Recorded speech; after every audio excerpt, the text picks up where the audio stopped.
Good evening. We're going to give our guests just a few minutes to get into the room.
Okay, we're going to begin. Good evening and welcome to tonight's STEM Cafe, Unlocking the Climate Secrets of the Polar Regions. Our guest speaker tonight is Dr. Reed Scherer. I'm Judy Diamond, organizer of the STEM Cafes for the past 8 years and your host for this evening. Our STEM Cafes are brought to you by NIU STEAM and the Center for P20 Engagement at Northern Illinois University.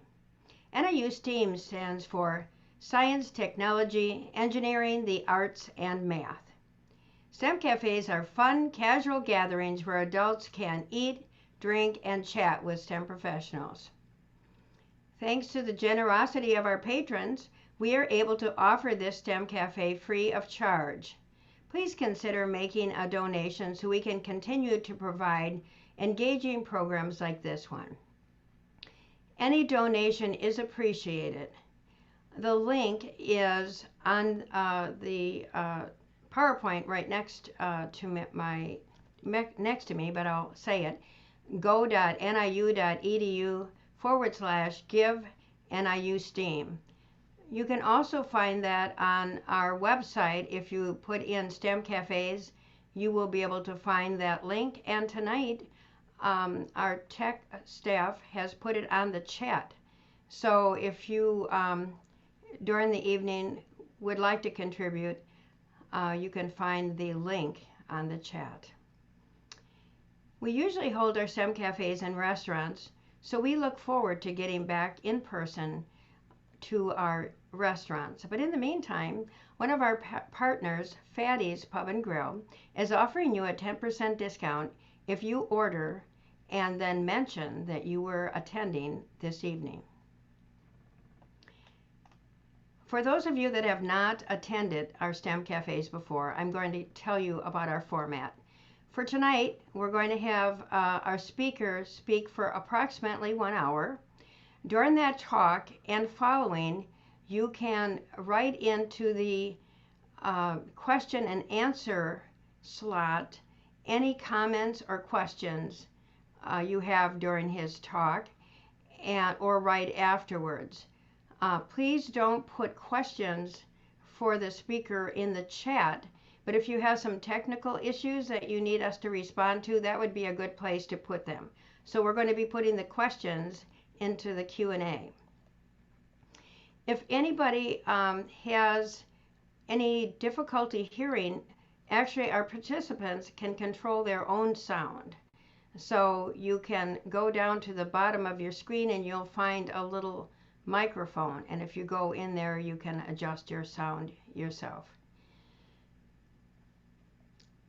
By the way, this STEM Cafe will be recorded, as all of our STEM Cafes have been since the pandemic, and that they have been virtual.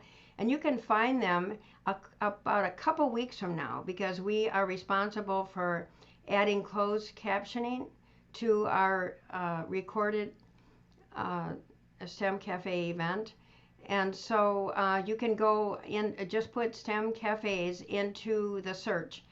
And then if you go onto the STEM Cafe page, you will see we have teen cafes, past cafes, upcoming cafes, and recorded cafes, so you'll be able to find that.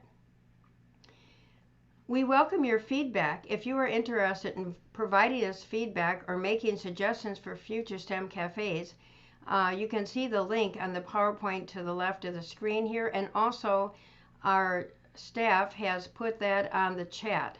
So you will be able to use our survey. We have a brand new survey, and you'll be able to use our survey to give us some feedback. Actually, during any given year, several of our cafes are suggested by our audience. So I do take your suggestions very seriously. Our next STEM Cafe will be on March 16th at 6 p.m. and it is called Harvesting the Power of Wind Energy with Dr. Nicholas Pullman, NIU Associate Professor of Mechanical Engineering. So let's get on with it. Tonight's virtual STEM Cafe is Unlocking the Climate Secrets of the Polar Regions. We are living through climate change that is unprecedented, not only in human history, but in Earth history. Climate change is a global problem that extends beyond our personal experience. You may be surprised to hear the speed at which some critical places are changing. Dr. Scherer will discuss the dramatic ongoing climate change in the polar regions and why it is critically important. He will explain why these studies are critical to understanding and forecasting climate futures, so we can forestall the most catastrophic effects. Our speaker is a Board of Trustees professor and a distinguished research professor in the Department of Geology and Environmental Geosciences at Northern Illinois University. He holds a PhD from Ohio State University in Geological and Paleontological Sciences. He has an MS degree from University of South Carolina in Geological Sciences and a BS degree from Southampton College or Long Island University in Geology and Marine Science. Dr. Scherer's research specialty is the study of microscopic plankton fossils used to evaluate change over time, most notably changes in the Antarctic ice sheet over thousands of years. His field excursions include 10 seasons on the Antarctic continent and 5 shipboard expeditions around the world, including the Arctic, Antarctic, and the tropical seas. Dr. Scherer, would you like to begin? Sure. Thanks for inviting me. I will share my screen so you can see my talk. Yeah, this is these STEM cafes are always a lot of fun. It's more fun when we're in the same room together and having a drink of our desire and nice snacks and some informal talks afterwards. But Zoom definitely provides an opportunity to continue to share information and to get some people involved who probably wouldn't be able to join us at a specific venue. So there are some positive aspects to it. So today I'm going to talk about, as Judy introduced, why the polar regions are particularly important to the world and to us. So I can't, given the weather patterns we have today, I have to start with one of my favorite cartoons with a reminder that weather is not climate. Weather is the transient effect of climate. And so in this classic New Yorker cartoon, long term, I'm worried about global warming. Short term, I'm freezing my ass off. And that certainly is our what we've been going through these days. And I remind you that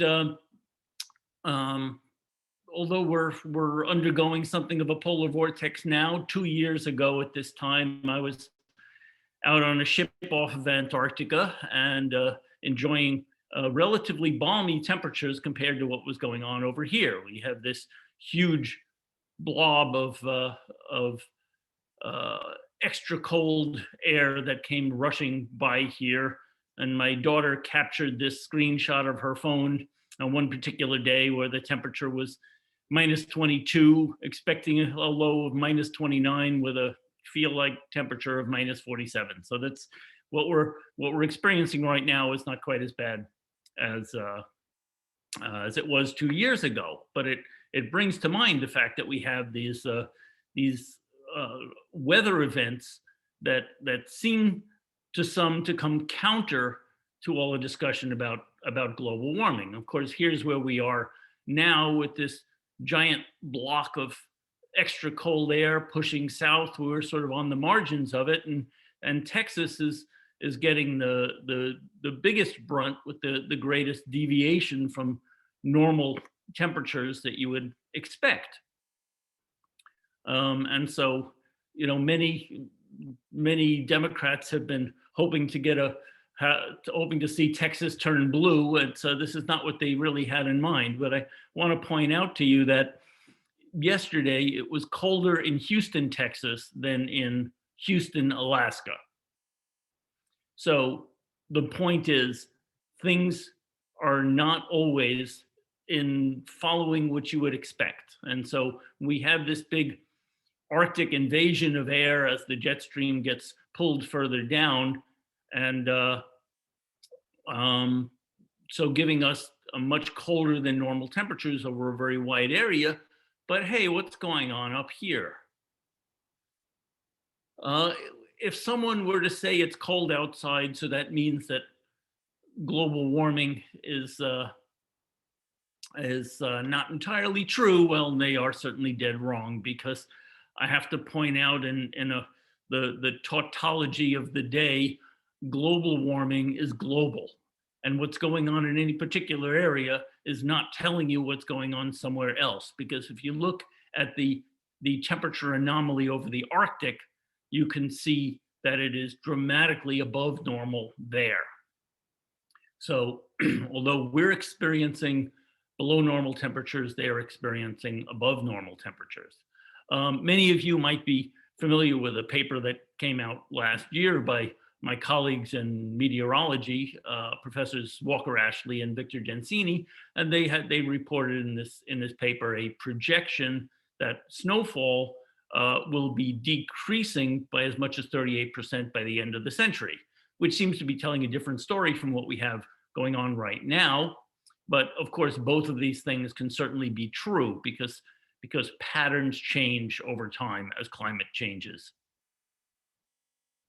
So many of you are familiar with a graph like this. It's showing the average global temperature since 1860, and you can see things were fairly stable. Certain amount of variation, of course, but basically pretty stable until you started this increase in the 20th century, and the increase has changed slope to a much higher projection over the last couple of decades.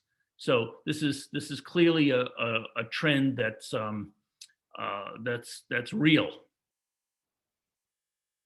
And so if you look at this is giving you an estimate of deviation of temperature above and below a certain mean. If you go back in time over the last 2020 years, there were a couple of times when we had in the red, in the warmer zone, but for the most part things were colder. And then late in the 20th and into the 21st century, that incredibly dramatic increase in temperature that we see, mimicking what's often called a hockey stick graph. Okay, I've got a little short video I'm gonna show as to what causes global warming. There's always been discussion about whether it's really a result of human activity. So here's the observed temperature changes, and there had been suggestions that solar radiation might be causing that, and we know that it certainly is not. Volcanoes actually cause dips in temperature when you have dust thrown into the air from them. Aerosol pollutions are particulates that also deflect the light, therefore leading to a cooler temperature. We also change the landscapes, which lead to somewhat cooler temperatures. But then there's also things like ozone pollution, which does indeed lead to warming at the very low elevations, but it's a rather small effect. The thing that really mimics the actual temperature change that we've seen are the greenhouse gases. So you can combine all of the natural variability and the human-induced variability, and what you find is that the model mimics the temperatures that we see. So the bottom line of that is that the science is very, very strong. It's very solid. We know that that the temperature change that we've seen is real, and the temperature change that we've seen correlates very strongly with human activity. And of course, the dominant force in there is the steady rise in carbon dioxide. And this is the record that's been measured every year since 1959. The little zigzags are the seasonal variations during the summertime when we have more growth of plants in the northern hemisphere. It dips down, then it comes back up. And I want to point out that the value that we have now of over 416 parts per million is higher than it's been in more than 3 million years. Okay, so this is not a level of carbon dioxide that our species has ever experienced before. Even though carbon dioxide is a trace gas in the atmosphere, it's very, very significant in terms of driving climate, and that's something we've known for well more than 100 years. So we can extend the instrument record further back by looking at air. That's ancient air that gets trapped in little bubbles in ice cores. And so you can see that trend, and we can go back 10,000 years and see that same sort of hockey stick that we see with the temperature over 10,000 years. You can even go back as far as 800,000 years. And so this is showing the natural variability of the ice age cycles that the world has experienced over the last 800,000 years, going from relatively warm to relatively cool, but then we're up here, significantly deviating from that. And that carbon dioxide and the temperature records correlate very, very strongly all the way through, showing again that we're in a place that humanity has never seen before. Okay, so we use these kinds of paleoclimate proxy records, just to substitute, since we're not there to see what happened in the past. We look at these geological records from ice cores, sediment cores, tree rings, and other kinds of proxies to see what the natural variability is. It's really important to know what the natural variability is, because it gives us the sort of baseline variance. And it also gives us a way to test to see how well the computer models that we are generating are doing. If the model can't mimic what the geological record provides factual data about what changed, then it's not very good. And at this point, the models, although they're still wildly simplified over the complexity of the natural world, the models are mimicking the data very closely at this point. So we know what the natural variability is, and we know what the driving forces are. So as I've already mentioned, but a little bit more specifically, we live in a no analog world. Humanity has never seen this state, going back to the warm Pliocene about 3 million years ago, when the ice sheets were significantly smaller than they are now, and sea level was significantly higher than it is now. So sea level does rise along with the temperature, as we can see here, and just like the temperatures, that sea level rise has been accelerating. At this point, every year the sea is coming up by about 4.8 millimeters on average around the world. 4.8 millimeters may not seem like a lot, but visualize that we have the entire world, 71% of it is covered by the ocean. So almost 5 millimeters a year over the entire ocean is a massive volume of additional water. Now, that sea level rise is a result of two factors. One, the warming of the surface expands that water a little bit, but the more significant and the more variable and the more concerning one is the amount of melt that's coming from ice on land. So the glaciers, the ice sheets in Greenland and Antarctica.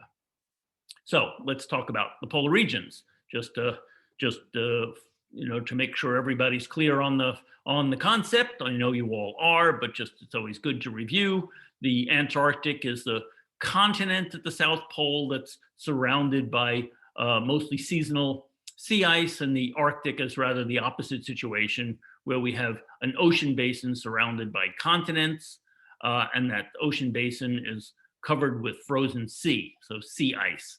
And we have the ice sheet on Greenland, which of course is much smaller than that in Antarctica. And again, to remind you, the North Pole is where you have the polar bears, and the South Pole is where you have the penguins. And if that's not clear enough, the North Pole is where Santa Claus is, and the South Pole is where the evil anti-Santa is.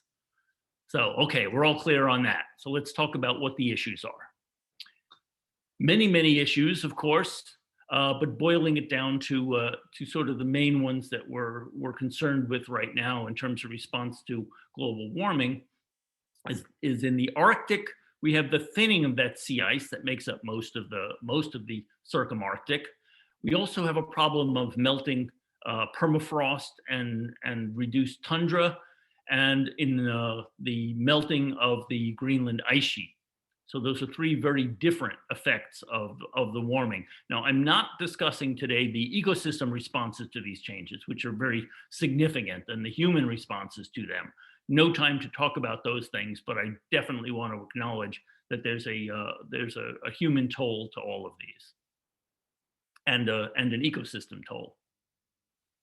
Okay, so we have positive feedbacks. Now, a positive feedback is sort of like a positive COVID test.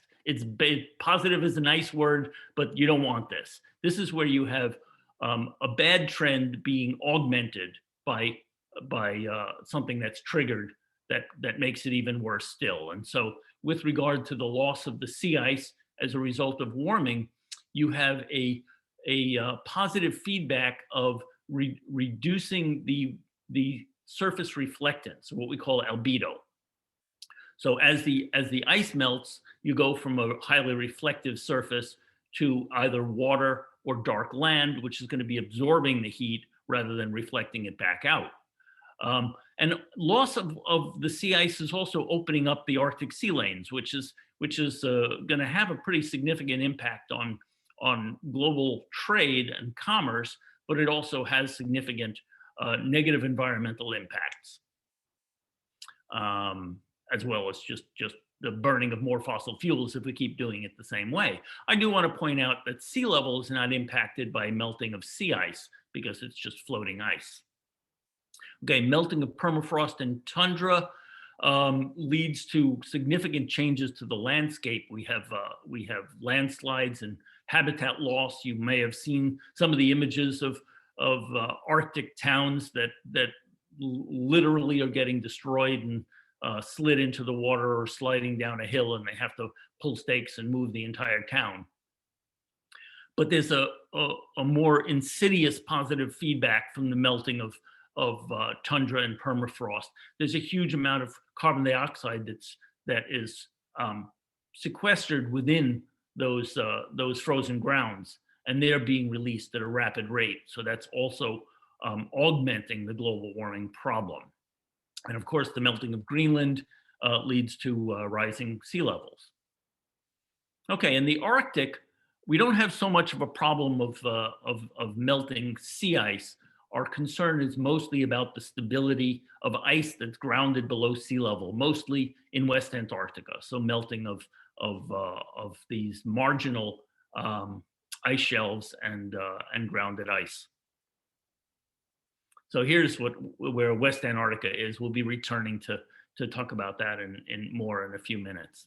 So there's this concept of polar amplification. That is, when you have a change in something that's global, like carbon dioxide, it has a greater effect in the higher latitude regions.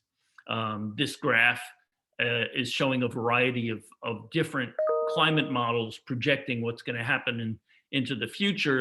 And what you see with all of them is that in the tropical latitude, so here's the Antarctic, here's the tropics, and here's the Arctic, And so the impact on the lower latitudes is much less than it is on the high latitudes.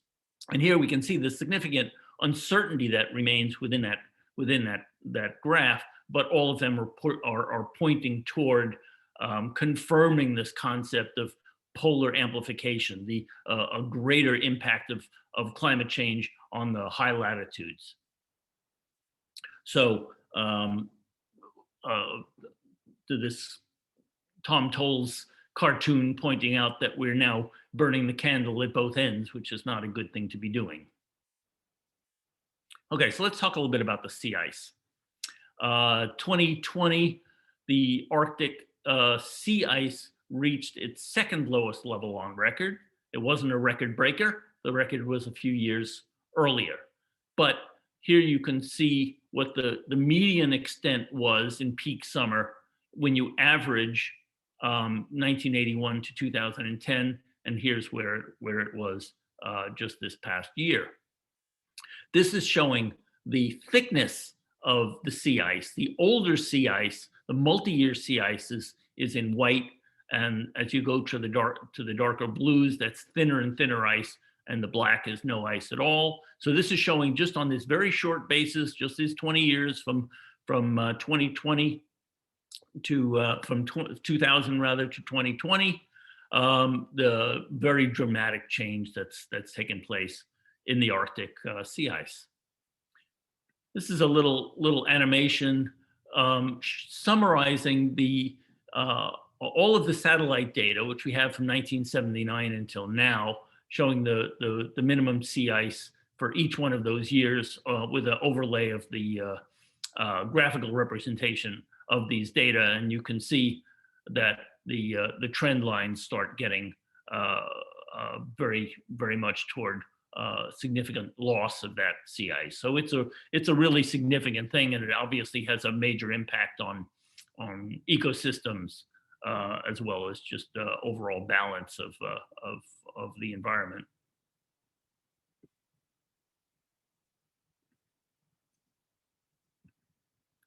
Okay, so that's very briefly sea ice. Now looking to the ice that's stored on land in Greenland that's entering the sea. Here too, we have that same sort of trend. So this is data that's at this point we have very, very high quality data. When you go to older records, we have the same similar trend seen, but this is much higher quality data that we've been able to get with new instrumentation, showing that decline. And just to point out that in 2019, Greenland lost 532 billion tons of ice. So all of that entered the sea, freshening the seawater, impacting the local ecosystem, but also increasing the global levels of the sea. So here's that year of 2019 showing all the areas that have lost ice. And this is at peak summer, all of the areas that were melting on the surface. So more than half of Greenland was actually melting that year. So, and again, you have the same problem where you have these melt ponds, then that changes the reflectivity. So they're absorbing more heat, and that water will find its way down to the bottom of the ice, going through cracks and accelerating the sliding of these glaciers at the bed. So it's not all direct melting, it's also movement of the glaciers. And if you haven't seen, and just put in little advertisement for the film called Chasing Ice, I think it's on Netflix. This is from 2012, so it's not that new anymore, but it's some incredible imagery of how glaciers have been changing over quite short time periods.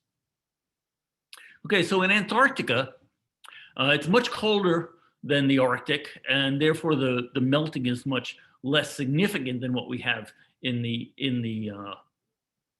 Arctic. Nevertheless, we have been seeing over the last couple of decades a significant amount of melt that hadn't been seen before, including from up on tops of glaciers and ice shelves, and this campsite that we had that turned into a quagmire. Now, a little bit of um, of my own personal observations of what's changed in Antarctica. My first trip to Antarctica was in 1986 as a PhD student. I was a PhD student of Peter Webb, who was the chairman of the geology department at NIU in the 1970s before he went there. So we have a long connection with Antarctic research at NIU. But in 1986, as a Ohio State student, I visited there and was able to visit the huts that were built by Robert Falcon Scott and by Ernst Shackleton, which were just remarkable experiences on their own. But here's the hut in 1986. It was beautifully preserved, almost like the way it had been left. And if you go around the side, there were the mummified remains of a couple of huskies, thankfully not NIU huskies, but a couple of huskies that had been frozen since 1915, with other than the body cavity being open, very little degradation. You can see the leather collar and all of that. Well, 20 years later, I returned. This is what the huskies look like now.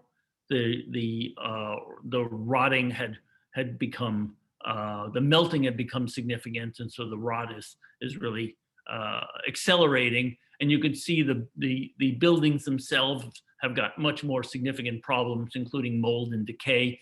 And they have a problem of increased snowfall. As we all know, you get more snow when it's relatively warm than when it's relatively cold, because warm air can carry much more moisture.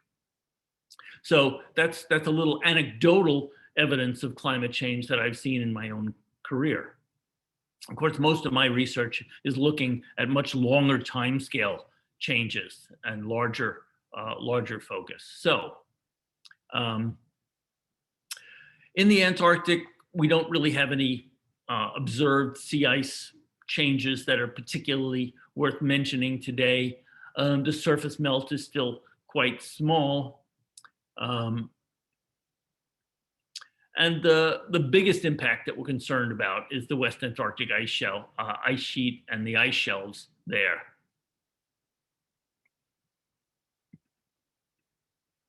Oops.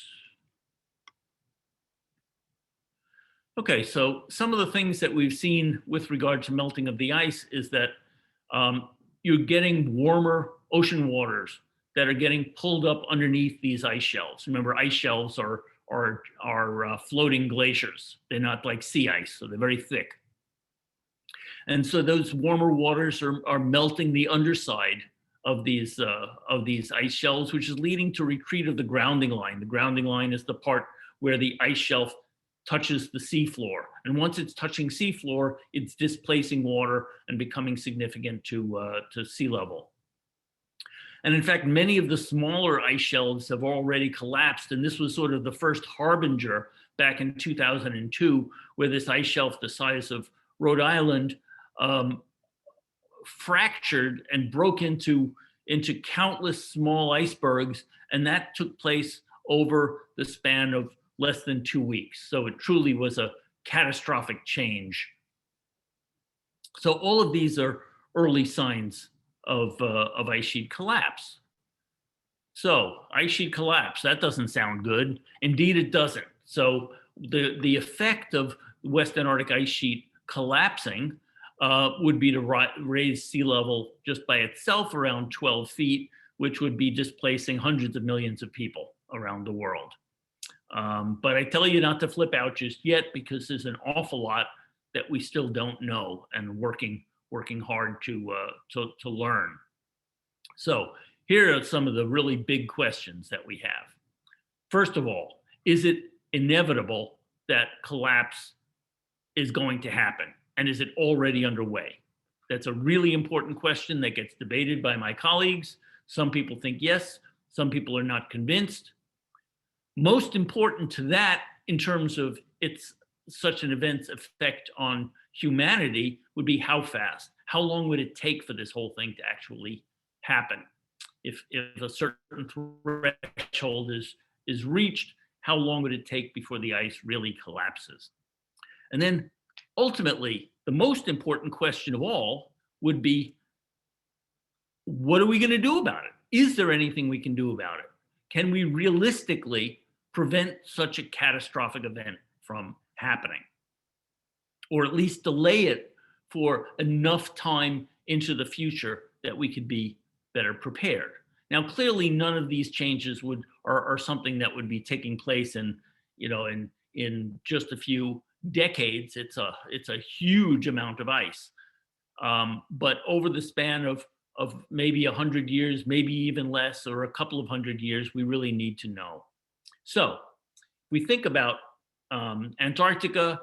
Remember, we've got this big continent of East Antarctica, and then we have West Antarctica, which is really just a series of islands with this ice sheet and large ice shelves around it. So this is the part that we're most concerned about. If you take away the ice, you can see why. Because all of this is deep below sea level, and it's filled with ice. The thickest ice in the world is right here. And so if the ice shelves disappear, the grounding line, the part at which the ice is touching the seafloor, retreats. And then ultimately, what would happen here is instability of that ice sheet. And then when that certain threshold is reached, the concern is that a fairly rapid collapse would take place, and the ice would go afloat and go out as huge armadas of icebergs into the Southern Ocean. So once they're floating, they are no longer significantly impacting sea level. So as soon as they go from touching the bottom to floating, that's when the sea level effect takes place. So it could be quite quick if the conditions are right. So my own research has been to try and figure out what the history of this ice sheet is. Because as I said earlier, if we know the natural variability that's taken place over geological time, then we can have a better sense of the viability of a concern like collapse of the ice sheet. And so I set out as a PhD student to test a hypothesis that was put forth way back in 1978 by a researcher at Ohio State. So here's the paper that kind of launched my career. Now, some of you out there may have enough gray hair that you remember back in the 70s, some people were talking about a coming ice age, and they thought the world was getting colder. Well, it wasn't that serious a discussion by scientists, but it was talked about in the public. In the meantime, this paper came out with this very attention-grabbing title, The West Antarctic Ice Sheet and the CO2 Greenhouse Effect, a Threat of Disaster. Okay, so they knew about the CO2 greenhouse effect way back then. This is not new news to the scientific community. But this paper became very, very influential. It shows here in Mercer's drawing of West Antarctica today and West Antarctica with the collapse of the ice sheet. It's an influential paper for many reasons, mostly because he foresaw some of the things that we really are taking much more seriously now than we did then. It's also influential because it's a particularly brilliantly written paper. I have all of my students read this paper because it's such a fine example of how complex a scientific concept can be presented in a fairly simple way. So here's the entire abstract to this paper that was published in January of 1978 in Nature. If the global consumption of fossil fuels continues to grow at its present rate, atmospheric CO2 content will double in about 50 years. Okay, so he didn't get that entirely right. We haven't quite doubled it in the 50 years since he started working on this research, but we're getting pretty close. Climatic models suggest that the resultant greenhouse warming effect will be greatly magnified in high latitudes. That's certainly still true. That's the polar amplification that I talked about earlier. The computed temperature rise at latitude 80 degrees south could start rapid deglaciation of West Antarctica, leading to a 5-meter rise in sea level. So we now know that the potential loss of the ice sheet is more from melting from the underside rather than the surface. But still, in concept, he was totally right. And we also know that the ice that's locked there is a little bit less than 5 meters, but not much. It's still pretty close. So incredibly prescient was this paper. And especially here's I want to read the last sentence of this paper published way back in 1978. If the CO2 greenhouse effect is magnified at high latitudes, as now seems likely, deglaciation of West Antarctica will probably be the first disastrous result of continued fossil fuel consumption. Pretty prescient, huh? So, if you were to lose the West Antarctic ice sheet, the coastline of Florida would look like this, Manhattan would look like this. So we're talking about displacing up to about 1 billion people, if you take into consideration not just the ones who were actually pushed out by flooding and those who were affected by those who have to move. Imagine the refugee crisis that you would have. Now you can see evidence of a likely past collapse of the West Antarctic ice sheet.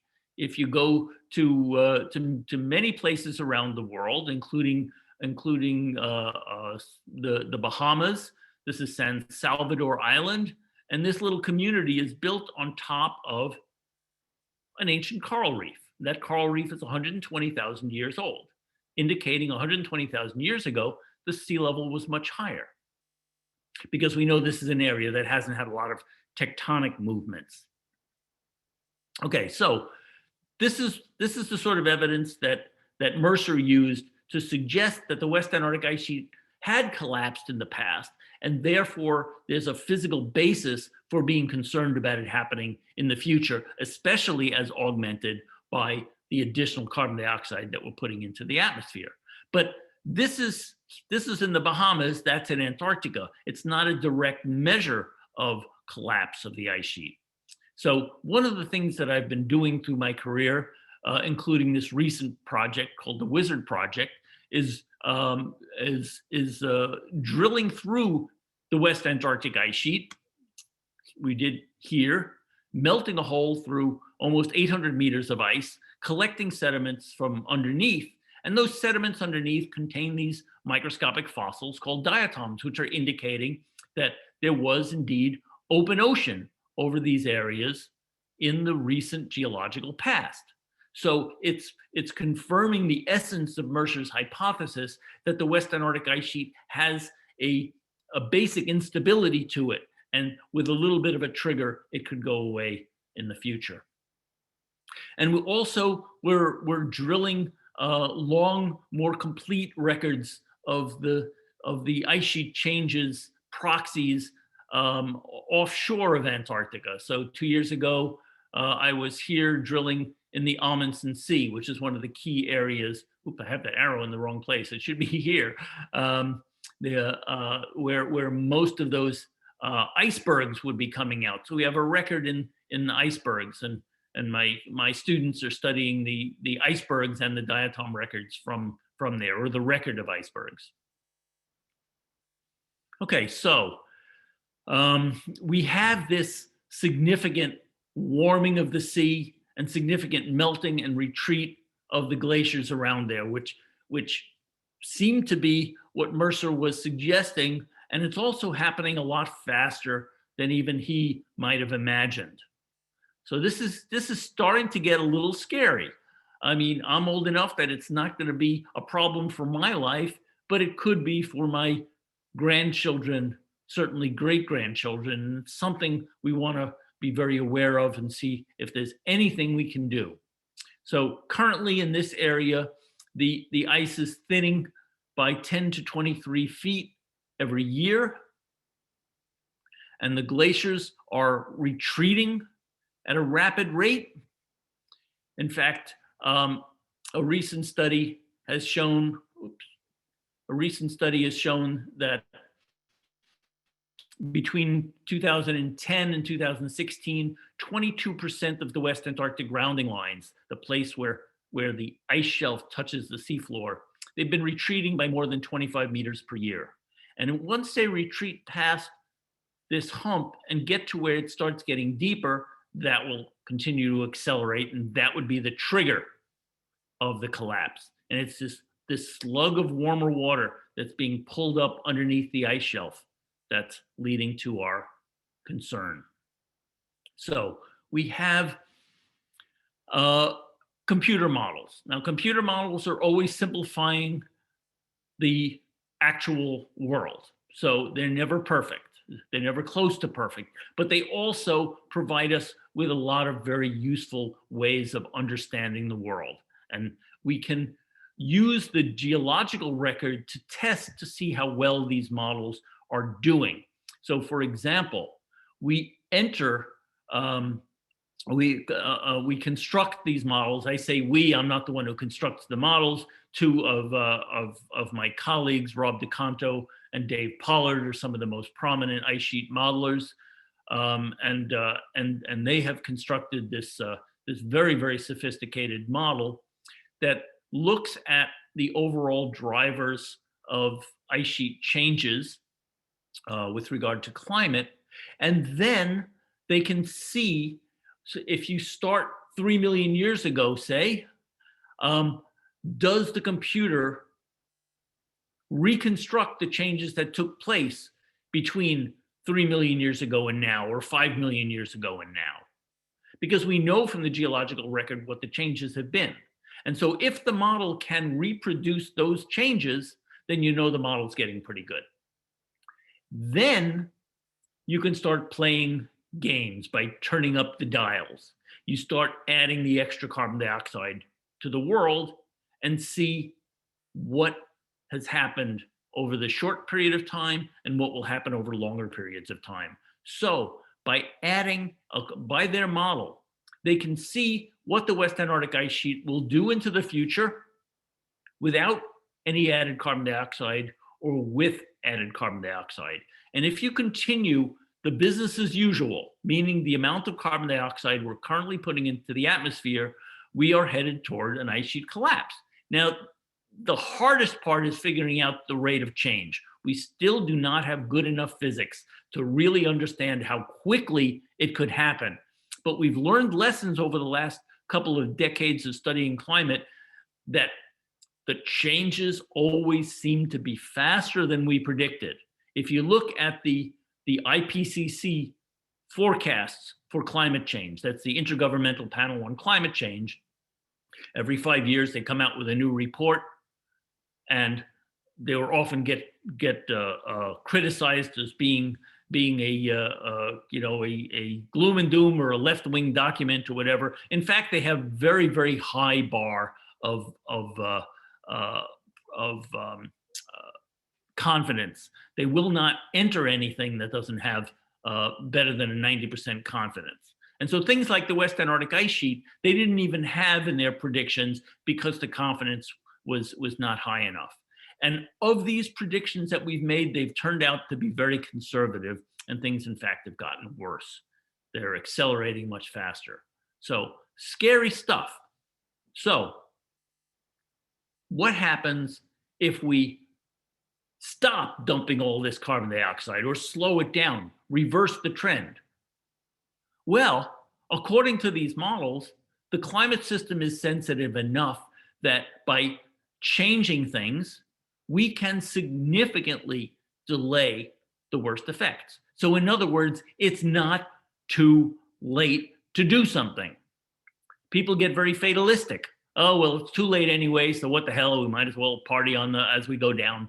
No, there are things we can do. They're not easy things, but they're things we absolutely can and must do. We need to get going. So, my favorite cartoon on climate change is this one, another Tom Towles cartoon. Global warming isn't happening. It is happening. If it's happening, maybe it's a good thing. It's not a good thing. If it's not a good thing, it can't be confirmed. It has been confirmed. If it's confirmed, Maybe it's not caused by humans. It is caused by humans. Even if it's caused by humans, maybe it'll fix itself. It won't fix itself. If it won't fix itself, there's nothing we can do. There are things we can do. If there are things we can do, they're too expensive. They're not too expensive. If they're not too expensive, we can postpone doing them. We can't postpone doing them. What do you mean? This conversation has taken over a decade already. Now here's the kicker. When was this cartoon published? January of 2004. 17 years ago. 17 years ago, this warning was published. Well, it's really time to start taking climate change seriously. Now. We need to wake up. And we need to get to work. Thank you for listening, and I'd be very, very happy to take your questions. Thank you, Dr. Scheer. We're going to give our audience just a few minutes to put in some comments or some questions into the Q&A. And we know that there are lots of experts in our audience, actually. And so they may have some comments about what you actually talked about because they're studying similar things. So in the meantime, since this is a STEM cafe, I'm going to go get a beer. I'll be right back. And I think that everybody is going to get an opportunity right now to refresh their drinks and to write in some questions. And then we're going to have a nice discussion.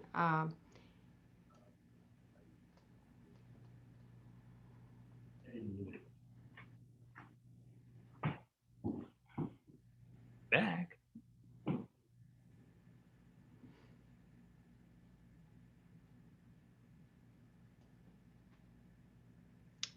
Do a little Revolution Brewing Company advertisement here.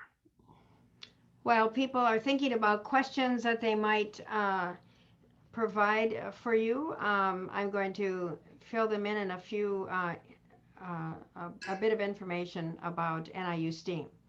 Our next STEM Cafe is going to be March 16th at 6 p.m. It is a Tuesday. We switched it to a Tuesday because of St. Patrick's Day on the 17th. I don't know if any of us are going to be able to celebrate, but anyway, we wanted to stay clear of that date. And it's called Harvesting the Power of Wind Energy with Dr. Nicholas Pohlman, who is NIU Associate Professor of Mechanical Engineering. I would like to also share with you that we have also started up our Teen STEM Cafes again in partnership with DeKalb Public Library. And so please encourage students to sign up. If you know a teen who is interested in being one of our Teen STEM Cafe leaders, please do direct them to my email, or if you go on to, you can use the link right here that should be on the PowerPoint. They can sign up there, which is go.niu.edu/F1KC0C. So, and also if you go to my STEM Cafe website and you can click on Teens, it's right next to upcoming STEM Cafes, past STEM Cafes, recorded cafes, and it shows Teens. So we already have one planned for the teens on March 14th from 3 to 4:30 in the afternoon on a Sunday, and it's called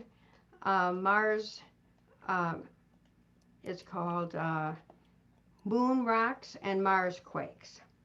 All teens are welcome, even if they're not choosing to be teen leaders. But the neat thing about being a teen leader is that they get to choose the topics, they do the emceeing. We always have activities and connections to careers. So it's really developed some leadership skills for the kids.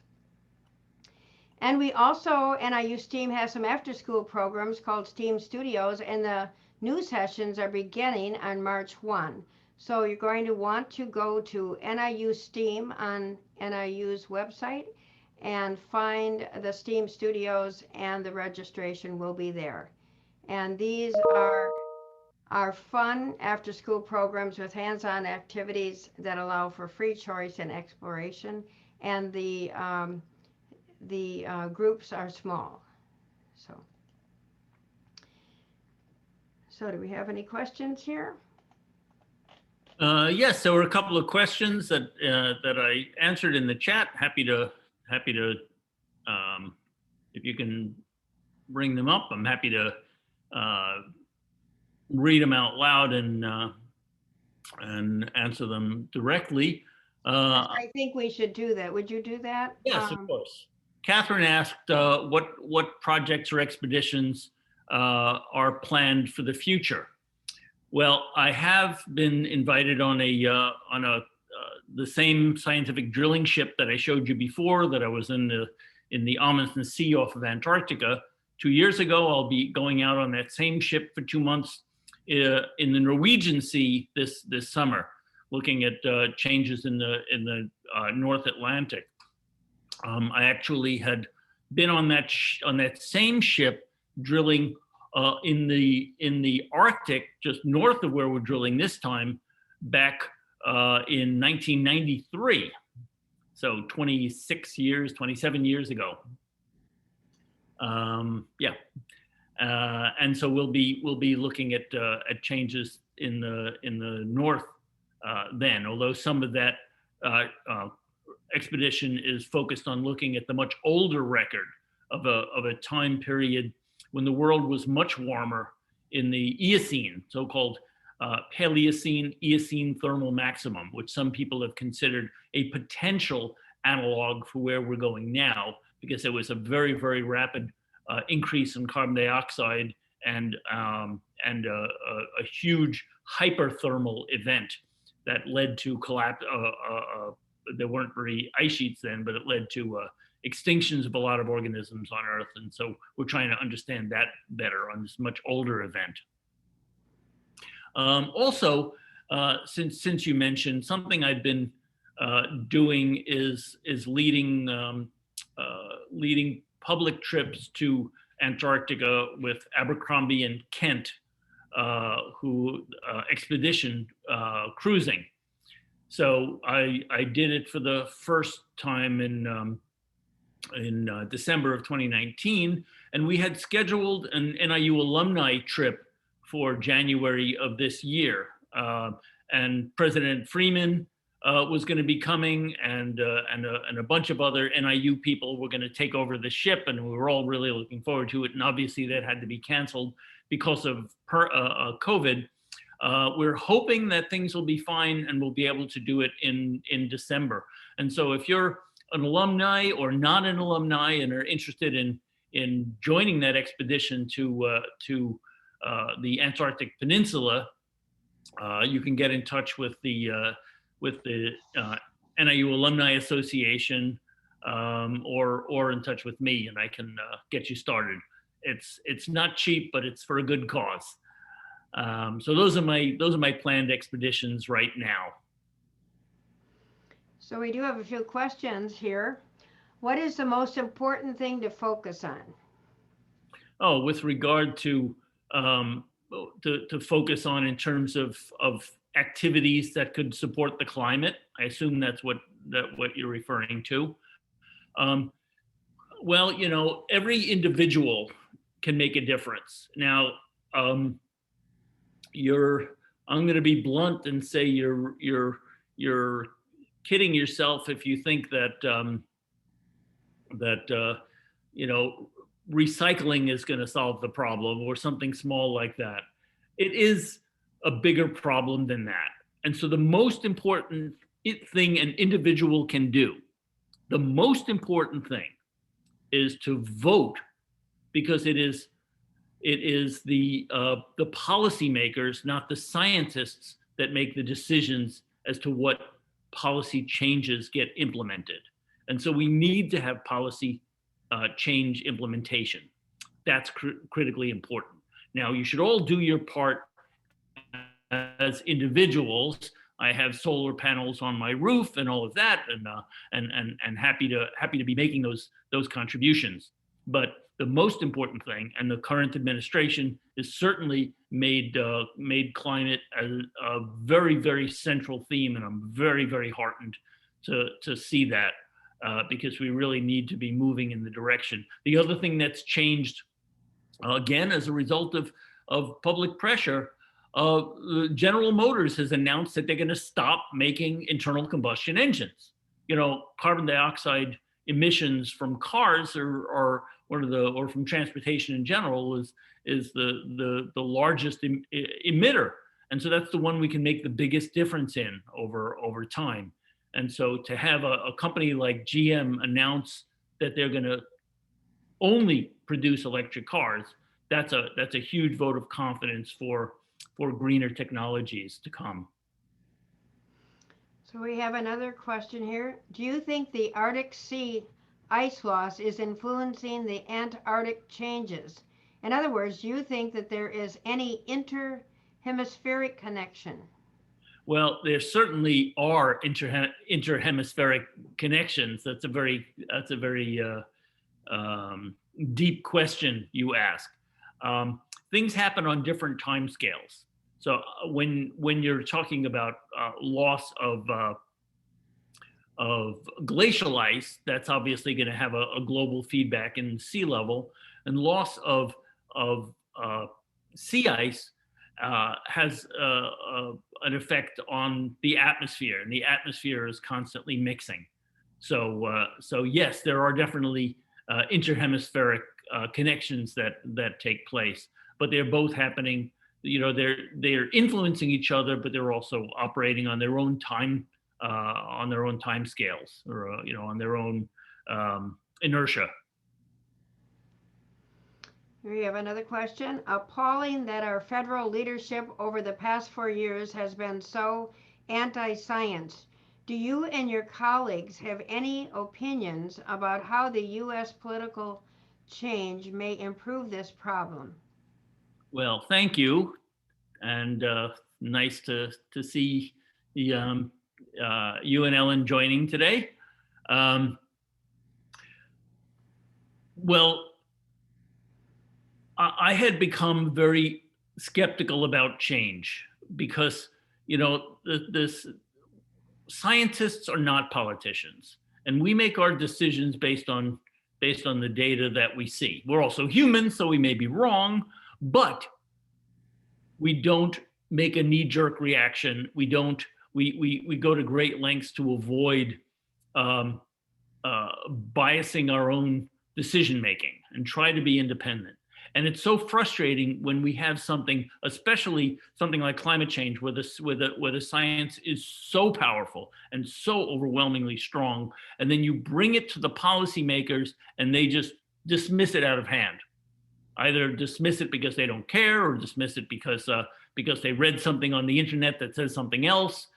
And there's been such a movement toward sort of anti-science and anti-intellectualism, and it's been very, very disheartening over the last, not just the last 4 years, I'm talking about over the last couple of decades. But I am very heartened to see, and I don't like to express any political opinion. So this is not a political opinion. This is an observation of the policies that are being put forth. The policies that are being analyzed, not yet put forth, but analyzed by the new Biden administration and his team, are really, really heartening, that they actually are at long last listening to the science. And the more they do, and the more it gets promoted, I have to believe, because I'm an optimist, I have to believe that more and more people will start to separate their, they'll start to analyze what they read on the internet to see whether there is science behind it or not. Okay, our next question. Are certain diatom species more representative of different sea temperatures? Absolutely. Oh, yes. They have their favorite temperature. And they live in the surface waters, and then when they die, they sink down to the bottom and accumulate on the seafloor. And by looking at these cores, we can track the changes in temperature based on what species they are, and even by changes in their shape. I had a master's student just finished, and we're writing up a paper to submit to a scientific journal that is showing temperature changes, very subtle temperature changes, as reflected in changes in the shape of one particular species of diatom. So different species live at different temperatures, and they even will be change the way they look based on what the temperatures are. So it's a very powerful tool. So thank you for that question. The next question, excuse me. How have the reductions in travel and reduced emissions impacted the melting? Oh, what an awesome question. You know, we have a natural experiment going on in that COVID has led to such a curtailing of the amount of travel. I think it must, for me, you know, I study this stuff and I lecture about it, but I have a terrible carbon footprint. I do make contributions to carbon offsets, but I still have a terrible carbon footprint given all the travel that I do. It must be more than 40 years since I've had a 12-month period where I didn't get on an airplane. And we saw the effects dramatically and very quickly in terms of certainly air quality, but also in terms of climate. I think we will see in the record when the pandemic is past us, we'll see an actual dip. The effect of carbon dioxide in the atmosphere is so quick that I think we'll actually see an effect. And hopefully lessons will be learned. And even though the carbon emissions are going to be going up again as commerce and travel gets back to close to where it was before, but hopefully we've learned some things, and hopefully we're making the sort of changes that will be turning that in the other direction. But yes, COVID certainly had a short-term impact on the carbon emissions. Well, I think there are good sides to everything, and I think we can be very fortunate about the pandemic gave us you, because I think you probably would have been someplace else this semester had that not happened. So anyway, so the next question, what very basic scientific ideas would the general public of the USA need to understand to be able to grasp the fact that greenhouse gases is driving these climate changes? Well, you know, people don't they don't read the fine print, so they hear a lot about it, and certainly the public opinion of climate change has changed dramatically just within the last few years, and that's to a significant degree because of the younger generations really finally taking this seriously and being vocal about it. You know, yes, I'm talking about Greta Thunberg, but I'm talking about young people all around the world, and they do give me hope, but they're the ones with the most at stake. So it's important. Judy, if I can ask you to not delete those answers so quickly, because sometimes I want to read them again and they disappear from my screen. So I have to click back because I want to make sure I get what Rachel said. Okay, she asked what basic scientific ideas that the general public need to understand, be able to grasp this. Need to understand that even subtle changes can have big effects, and just to the basic understanding that the data are real. Scientists are not making it up. We're not getting rich off of it. The people who have fought to deny it are the ones that have the big money behind them. And so it's important that people know where their information comes from. All of the information is out there, good information and bad information. And the most important filter that people need to use are figuring out whether something is a legitimate source or a biased source. So that would be my answer. Gotta go back to the open ones here. Okay. Not just voting, but doing what you can to get out the vote and convince others of the importance of climate action, and try to influence policymakers, letters to them and to newspapers, etc. Yeah, that's absolutely true. I mean, the politicians need to hear from us, and indeed they want to hear from us because we're the ones who get to choose them. And so, if if a and as you know, again, I'll be very cynical here. Politicians are very malleable in what they believe. They get influenced or are willing to express views that they don't necessarily believe if they think it is in their own political best interests. I suspect that if, just again, if I suspect that had the vote on impeachment been a secret ballot as opposed to an open voting, the results would have been different because the politicians are frankly pandering to those who they seek to get the vote. So the more that we speak out, but when I say speak out, I mean doing it with the accurate information. So damage can be caused by an activist who doesn't have the facts quite clear.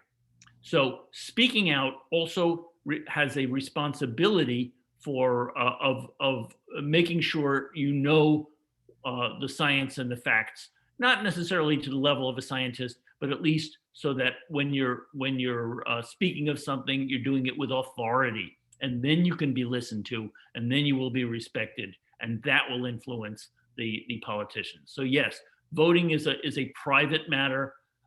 Activism is a public matter. And as a scientist, I'm not especially comfortable being an activist, but I've realized how important it is that if not me, then who?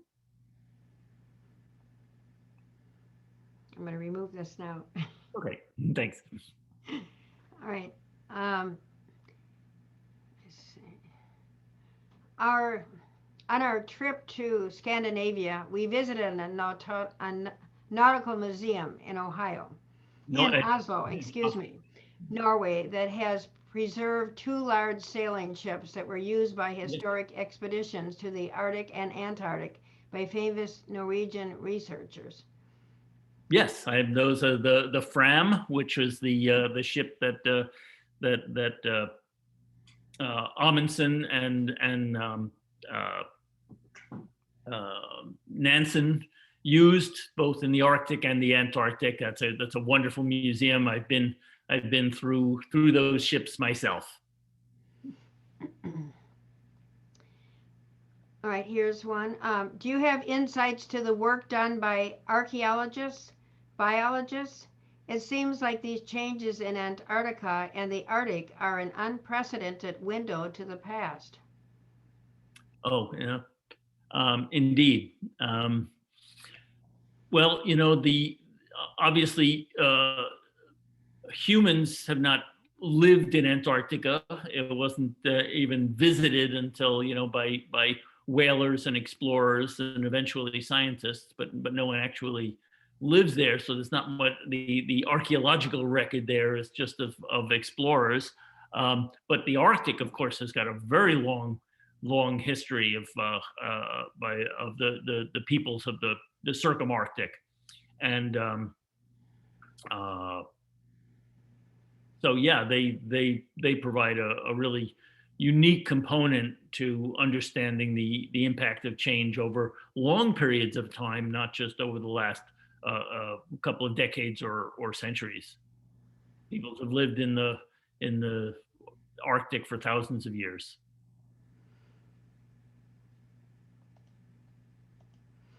Okay, our next question.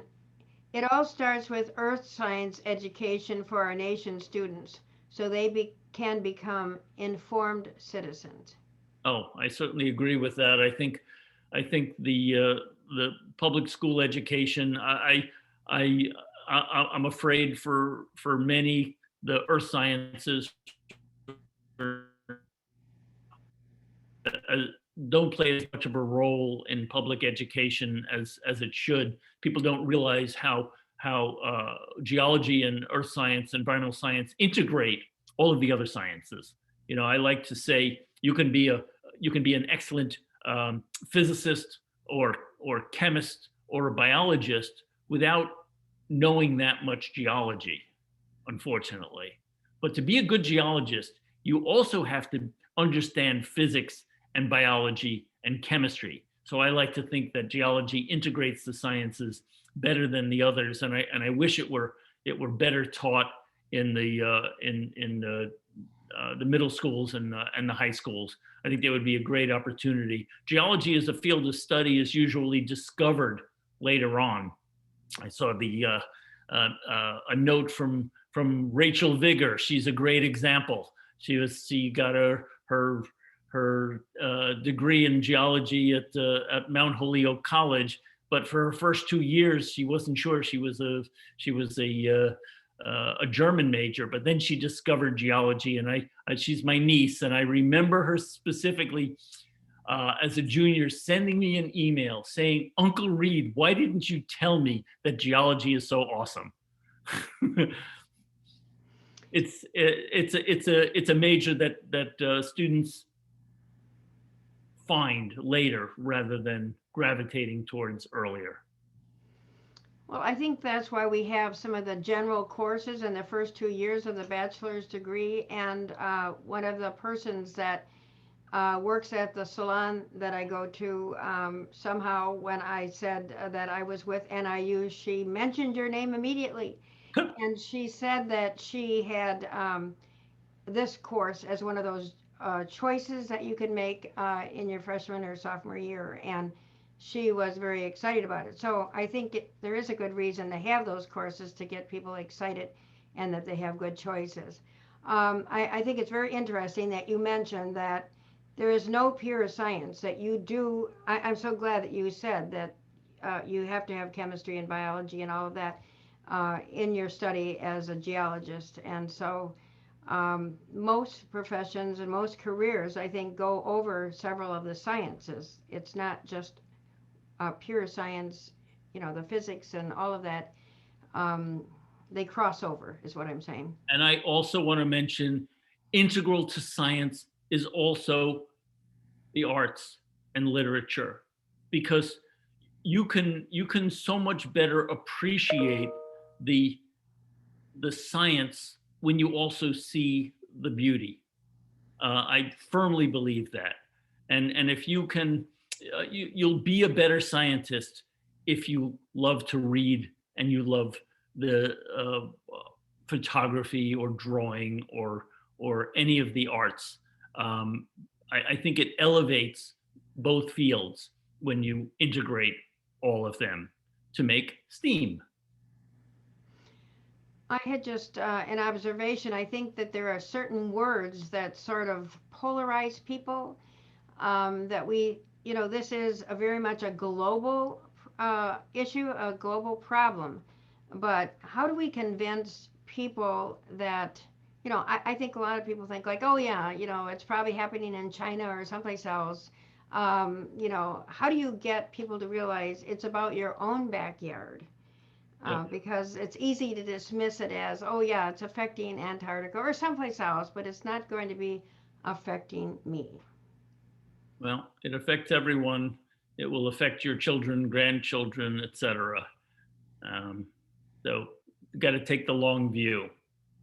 So is there a way to talk to other people? I think one person at a time about this issue. I mean, what do you suggest so that we're not polarizing each other? Are there some words that that maybe just set people off that we shouldn't be using? Well, yeah. I mean, I've had no many situations where it was mentioned that I was a climate scientist, and I had people, just like a switch was flipped.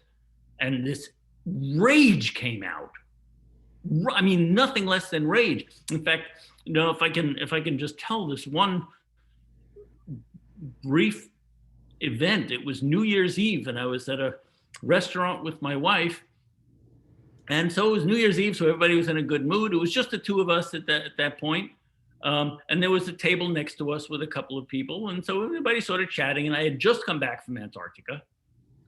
And so my wife starts talking to this woman on the other side, and she mentions, yeah, my husband just came back from Antarctica. Oh, how interesting. What did he do there? Oh, he's studying climate change. And her husband heard that. And this really scary, now he had been drinking a little bit, but not that that's an excuse. This rage came out. He started yelling in the restaurant at me saying, why are you lying? You're lying. You know you're lying. You're making it all up. And it's like, whoa, whoa, whoa, whoa, whoa. Where did that come from? Where is that rage coming from? And to try to defuse it, I asked him what he did for a living. And his answer was, I'm a proud union welder. To which I said, thank you. I can't do my job without people who have the skills that you have. I don't have those skills. I respect what you do. Why do you disrespect what I do? And it was scary. I thought he was going to start hitting me. It's like, what? Why? Why is there this rage out there?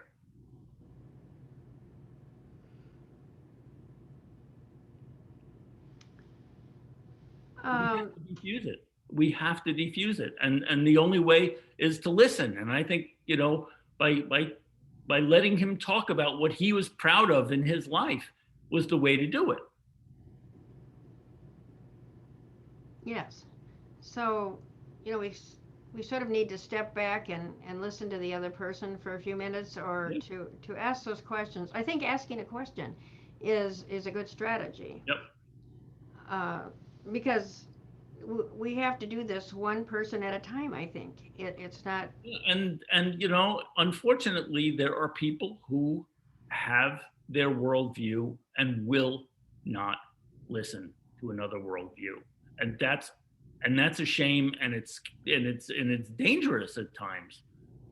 And I don't know what to do about those, other than hope that over time it starts dawning on them that maybe there's another way to look at the world.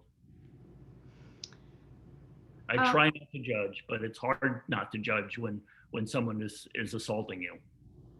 Yes. All of us are connected to young people, and I was wondering, what would you suggest if, as a way into all of this? It's extremely interesting, and we all connect to young people who are looking about, starting different careers or studying for something like this, and this excites people. But what are the next steps if somebody is really interested in what you're doing? I mean, like, how did you get started in this? And I mean, I think you said it a little bit. Yeah, I mean, I was always interested in science as a kid. I loved the ocean. I grew up near the ocean. I love the ocean, and I love the idea of, deep time and fossils. So I'm kind of a bad example, because I kind of knew what I wanted to do when I was little. And then as I was a teenager, I thought, well, real people don't do that. And then I discovered that real people do that. And so, I try to convince everyone that they should never let go of their childish wonder, their childlike wonder, I should say. Kids are natural scientists because they're curious about everything, and they ask a lot of questions. And something I often tell my students in my oceanography class, my introductory ocean science class, is even if the stuff you learn in this class isn't important to you, it will be a time when you have kids and you're at the beach and your daughter will say, Mommy, what's this thing that I found? And you can tell her what it is and how you know what it is. and she's going to think you're cool until she becomes a teenager. So we have a couple more questions here. I'm so sorry that your science has been politicized. What has seemed to be more influential to people who don't believe? Did I read that right? What has seemed to be more influential to people who don't believe? I can't speak for others. I really can't. I can speculate, but I'd really rather. I hope you don't mind, Amy. I'd rather not address that question because it gets to, how other people think, and I can only speak to to my worldview. Here's one. I had parents of my ninth graders angered by my teaching global warming. One of the most frustrating experiences. Yeah, I mean, ultimately, you have to then ask, what are you afraid of? What evidence do you have that I am presenting politics, not science, in a science class? And they will have no evidence that you're presenting politics, not science. They will accuse you of presenting politics rather than science. But you need to keep teaching the science. And if the parents have a problem with it, then talk to them and say, this is not politics. This is science.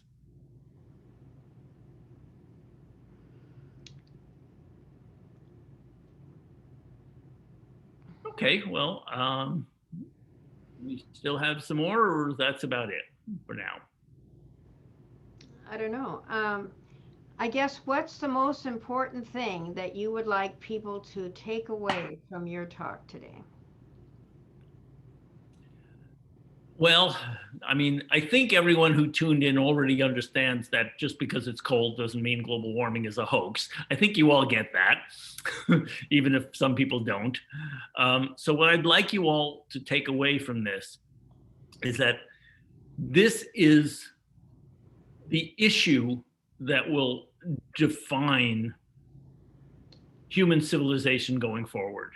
And we need to place it higher than, when if you get a call from a pollster asking you what's important to you, make sure you have that one in there, because it's something that affects every person on the planet and will continue to do into the future. And the idea that there's nothing we can do is not true. And the idea that the technologies that we're trying to develop will never work is not true.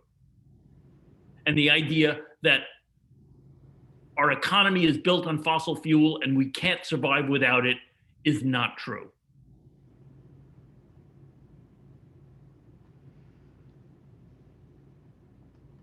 Here is somebody saying, thanks for sharing your expertise with us. Awesome session. I agree. I think it was wonderful. I think I just have a couple comments, and we might not even want to comment on them, but we're hearing a lot today about the grid in Texas, and of course, those, it appears that, the reason for the grid problem today seems to be that the current administration must have caused it. So, I mean, I think that we have to keep thinking and just not keep reminding people to, did you read the whole article? Or, maybe I could find a couple of articles that, we could talk about. And here's another comment. I know that there have been a lot of politicians who are trying to blame the collapse of the grid on the windmills. That is, not to put too fine a point on it, that is a lie. It is not misrepresentation. It is not partially true. It's not true, but it's being said by politicians, including the governor of Texas.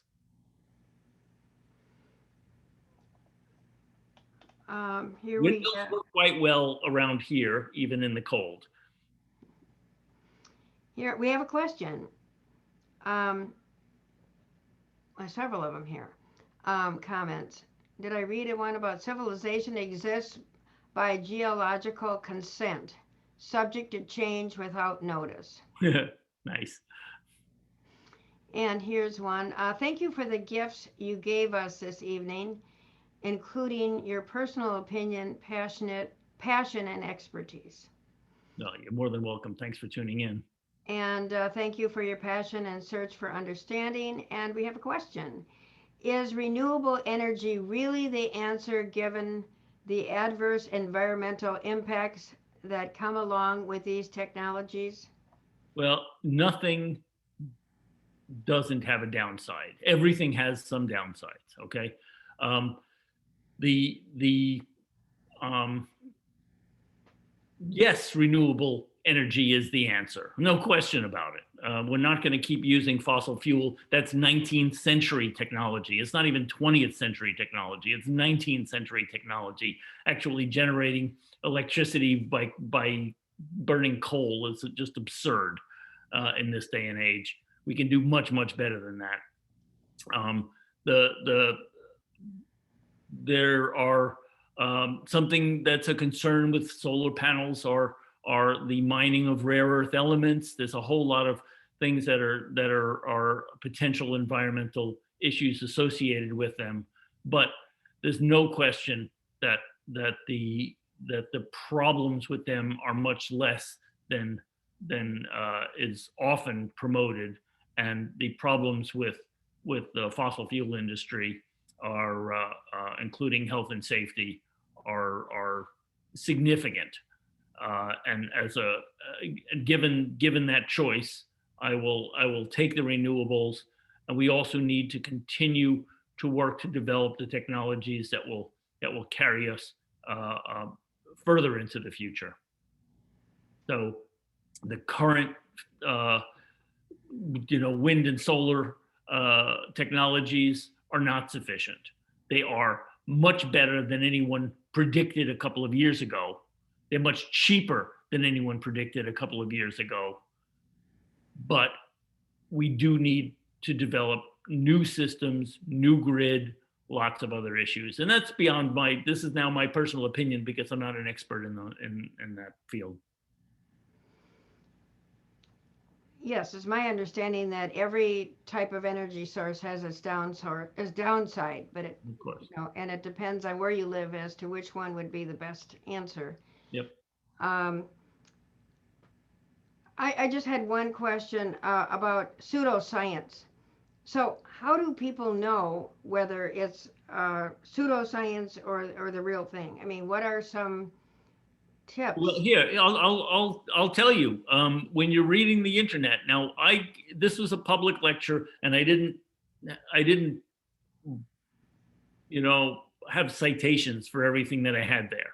Ordinarily, I would if it were for a class, or certainly if it was in a scientific conference, I would have citations of where every one of those figures had. And I thought about putting them in. And I ultimately just said, this is general interest, so I didn't put them in.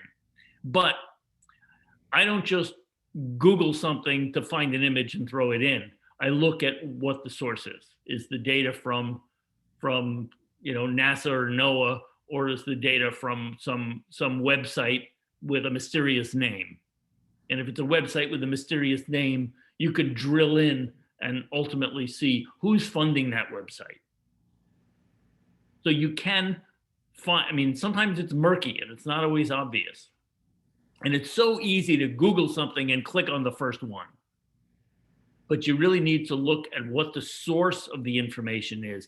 You can figure out if it's a legitimate source, or something that may be funded by a lobbying group or something like that. Would you be all right with people emailing you if they had any further questions? Because you gave us an awful lot of information. It was fabulous, but I think some of us had to sort of digest it before we could ask some more questions. Yes, of course. And also, I know that our library folks would certainly come up with a bibliography of some kind if people reach out to me and have some definite questions. of that nature. We can get further reading and sources for you if you want to study this topic further. And I thank everybody for joining us this evening. I have a couple of things to share with you before you say goodbye to us. But thank you so much for joining us, and I hope that you will join us at our next STEM Cafe, which is going to be on March 16th. A Tuesday, harvesting the power of wind energy. So it's related to what we talked about this evening with Dr. Pullman, who is Associate Professor of Mechanical Engineering. We also want to remind you to have kids sign up for some of the teen cafes, which you can go on our website, look up STEM cafes and find that. And because there's going to be an awesome event on March 14th. And we certainly welcome your feedback. And I think on the chat here we have the website for giving us feedback, not the website, but the link for giving us feedback on our survey. We really would love to have you fill out that survey because we all have people that we need to answer to in terms of our impact, and we certainly hope that you found this valuable. Thank you again, Dr. Shearer. And if you would possibly be interested in sponsoring a STEM Cafe, please go to our website where it will be there where you can donate. But it is go.niu.edu/give-NIU-STEAM. We have really made an effort to keep these free to the community, but it is one of the few programs that we have that is not revenue generating. So we really would appreciate any consideration you would have or any donation. And again, you can find this recorded event in about 2 weeks because we need to provide closed captioning. And if you go to the STEM Cafe website, you will see recorded STEM Cafes there. I want to thank you to Aline Click, our NIU Director of Web Media, and her e-learning staff, Raz Abdul-Sarani and Rebecca Griffith, for assisting us with the Zoom platform this evening. Thank you for joining us. We would love to know what topics you would like to discuss in the future. Please provide us your feedback. And Reed, do you have any final comment before we close this evening? Stay warm. Look forward to spring. And enjoy the world around us. Thank you so much for joining us this evening. My pleasure.